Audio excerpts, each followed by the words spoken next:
shit's in the safe. Got me a spot out the way. Nigga just trying to be safe. Let's get to the sports talk.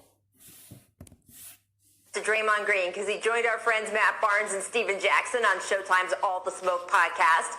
And he said the following about himself and his teammates, Steph Curry and Klay Thompson. Quote, us three bleeping, I don't have the Michael Jordan license, guys. I can't say that word on TV. Us three bleeping changed the game of basketball forever. Now, Charles Barkley, who has repeatedly gone back and forth with Draymond in the media, said this yesterday on the Coffee with Cal show, quote, Draymond is the worst member of a boy band who doesn't realize he's standing next to Justin Timberlake. When the girls are throwing panties at his head, he's going to get hit by some drive-bys. Draymond is a big key to them winning championships because he's their best defender. He taught players out of their game. He's a big key to all their success. Klay and Steph are the shooters. Draymond Green is the dirty player. He do the other jobs and get players out of their game. So he's a big key to everything. He unlocked the door with them and opened it right up to success. He was the big piece of them winning that championship as well. He might not be the scorer as them two is, but he's an excellent defender. But they're really meant for Timberlake. Charles has used a version of this euphemism before, and Perk, I'm sure you're going to be nicer than Barkley, but do you agree that Draymond belongs in that same sentence with the Splash Brothers as a game, league, sport changer? Listen, Draymond Green says a lot of crazy things that some of us may not agree with, right? But what he said in this statement, I agree with him.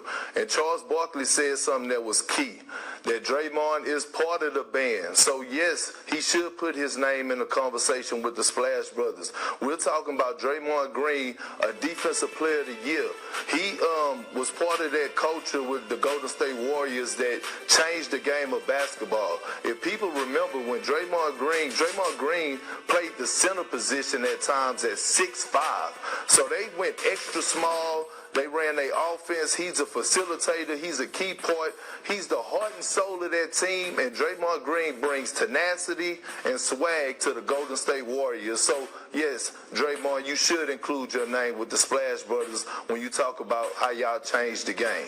The other members of the group, they may not be Justin Timberlake, but I bet you they all got Grammys, though.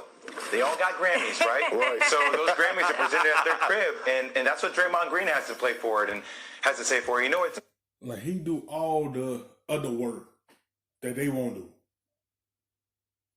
He should be putting his name in there because he have changed their culture in Golden State. He helped them raise them banners as well. He do all the things on that court. You put him at a center position and he hold his own. He will defend very well and help them a whole lot to win those championships because he'll do a whole lot on that floor. He will get on the floor. The basketball on the floor, he's diving to go get it and keep an extra possession for them to be able to get on offense. He do all the little small work. He do the clean up for them. He keep them upright so they don't have to do that. And he put them in positions to be able to put up them points. Rachel Perk, like watching the Last Dance documentary, when you watch Dennis Rodman, and yes, I am putting Draymond Green's name in that category to a degree. Like there's a genius and there's a savant to the effort and the style in which he plays. And Perk, you can attest to this.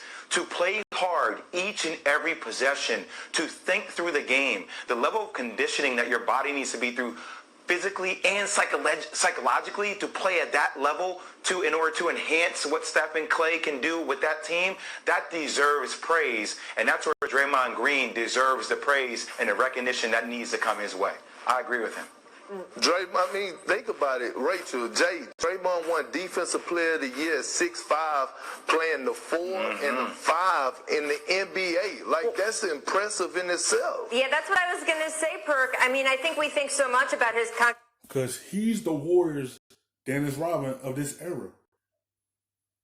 The same work that Dennis Rodman put in to help Jordan win championships, the same thing Draymond Green doing in this era. He's Dennis Rodman in this era. Get you out your game, do all the dirty work to help the other players around him be successful. Dennis Rodman did it back for the Bulls in their championship run, and Draymond Green doing the same thing for the Warriors in their championship run. They do the dirty work and the small things for them. Contributions offensively, and he certainly had so many, even within that group. But his facility on defense, the way he was able to move around, and the Warriors were not the first to put a guy of that size and build at the 5. It's not like it hasn't happened before. But that death lineup worked because of Draymond, because of his instinct, savvy, his ability to get his nose in there. And I'm sorry, they don't win those titles unless Draymond Green is part of that group. I just don't see it. So that doesn't mean that he's the most important guy in that group. He's not. Yeah, she have a point. They wouldn't have won that if he wasn't shutting down team's best players. If he wasn't in their ears or if he wasn't defending very well, they wouldn't have won the titles. And that's why I say he was the key to them championships. But it means that they can't win without him, and that makes him deserve to be in that sentence. Thanks for watching ESPN on YouTube. But it look better to rub, nigga, I gotta be safe.